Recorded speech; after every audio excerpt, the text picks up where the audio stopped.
I don't think so. Hey, welcome to Dansmodelworx. And as should be obvious by the title, I've decided to invest in a new air supply for airbrushing and other things for my hobby. So, if you're anything like me, you probably started off with these cans of propellant from Badger or other suppliers. I know there was other suppliers that made these things. And I know that when I started airbrushing, I found these things frustrating because, number one, you didn't have a lot of experience with just using an airbrush. So you either had your paint too thick, too thin, you didn't have things set up quite right, and by the time you managed to get your airbrush working right and spraying properly, you were almost out of air. Very, very frustrating to work with. So yeah, I think I went through maybe 10 of these cans, and I was never really happy with airbrushing. Now, perhaps my next step should have been simply to invest in a hobby air compressor. But I remember at the time being really turned off by the cost of these. I seem to recall that they were well north of $200 at the time. And just to refresh my memory, I went to a store just to see what they're currently retailing for. So just for comparison, in today's prices, an Aztec air compressor is $329, and a Badger airbrush or Badger air compressor is $299. I'm sure there would be cheaper mail order from the States, but this certainly makes the airbrush I got quite a bit cheaper. So this represents the next step I took in achieving a regular air supply for airbrushing models and things. Somebody had suggested, look Dan, why don't you buy one of these air pigs or an air tank? They're not that expensive. I think this one back in the day was maybe $25. And they said you can just take it to the garage, you can refill it.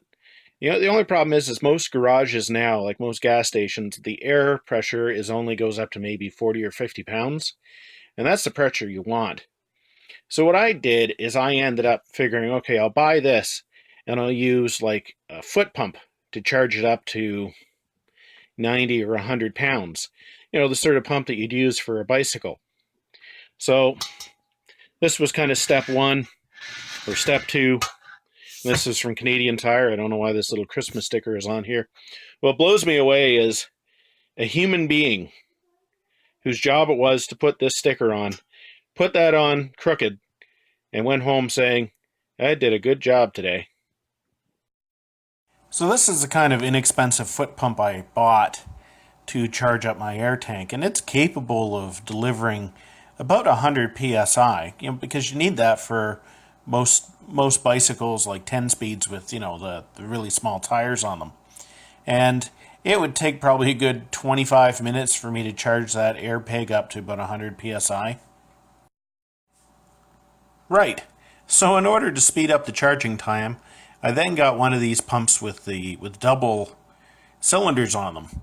And yeah, that certainly sped up the charging time, but really these pumps were just not up to it. After filling the tank 4 or 5 times, the frame would all be bent and coming apart and everything like that.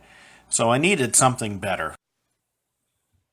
So after killing off 2 or 3 cheapo beepo foot pumps intended for bicycles, both single cylinders and double cylinders, I finally broke down, and actually this was a gift for Christmas one year, and got a Kemba Hausfeld Power Pal.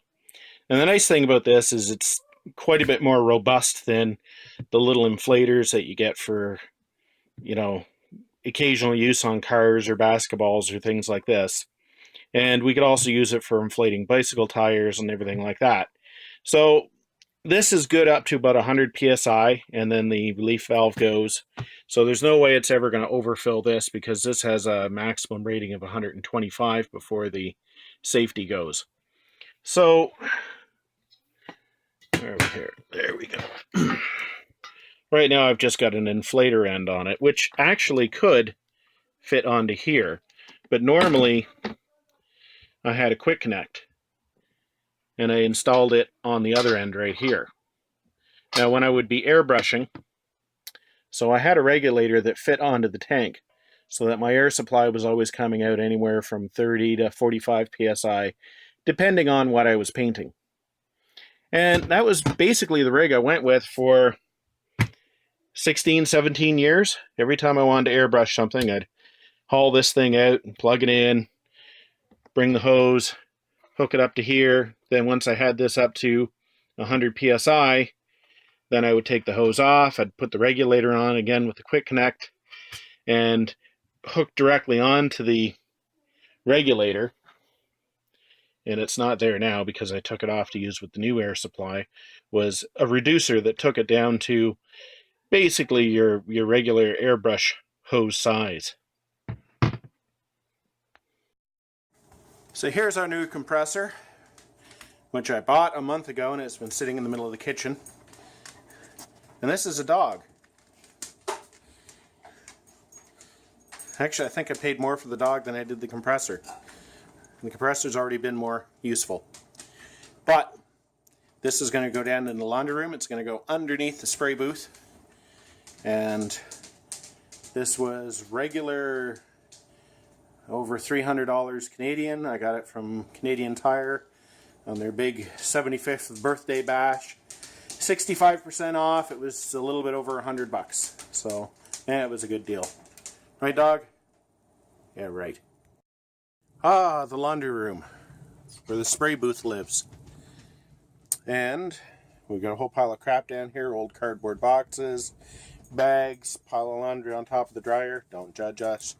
No, we got this weird animal roaming around. So, gonna clean this up and clean the underside so we can get rid of this air tank and put our big new compressor underneath there. Alright, I bought this house in 2007? I think it was 2007. I don't think anyone has seen the top of this dryer since like maybe 6 months after that. So, this is momentous. Okay, so this is where this is going to live. And as you can see, there's no flammable materials around it. This is just a piece of ceiling tile. It's nowhere near it. So, and the nice thing is, here's our air line going up to the spray booth. It still has to be cleaned out. It has an adjustable pressure right here, so we can set it anywhere from 40 to 100. Not that you ever use 100 for hobby airbrushing. And the nice thing is it's automatic. We can come down, we can turn it on, and as soon as it gets, I believe, below 100 psi, it'll automatically turn on. And we'll still be able to do airbrushing while it's recharging. So this is going to be way better than what we had before. And as a plus, I'm thinking of possibly running a full-size airline through the front of the laundry room, because that's the front of my house. That's my porch. And should I ever decide to get some air tools to work on my car, I can run an airline from the compressor here in the basement, just run the airline out to the front of the house. But that's for another day. This should be much, much easier. So also from Canadian Tire, I picked up this shelf which got the various paints and things off the top of the spray booth. And I've cleaned most of the crap out of the spray booth. So there's our new air supply, hiding out down below. And this is the hose for the airbrush itself. And I just kind of hang it up on this little thing here to keep it out of the way. I've already used it for a couple small jobs, and it works out really good. Nice thing is, as I mentioned earlier, I just hit the on button. It charges it up to 130 psi, and then the amount of air in the tank is more than enough for most projects without having to recharge itself. And it just has a nice simple on-off there. A lot easier than what I was doing before.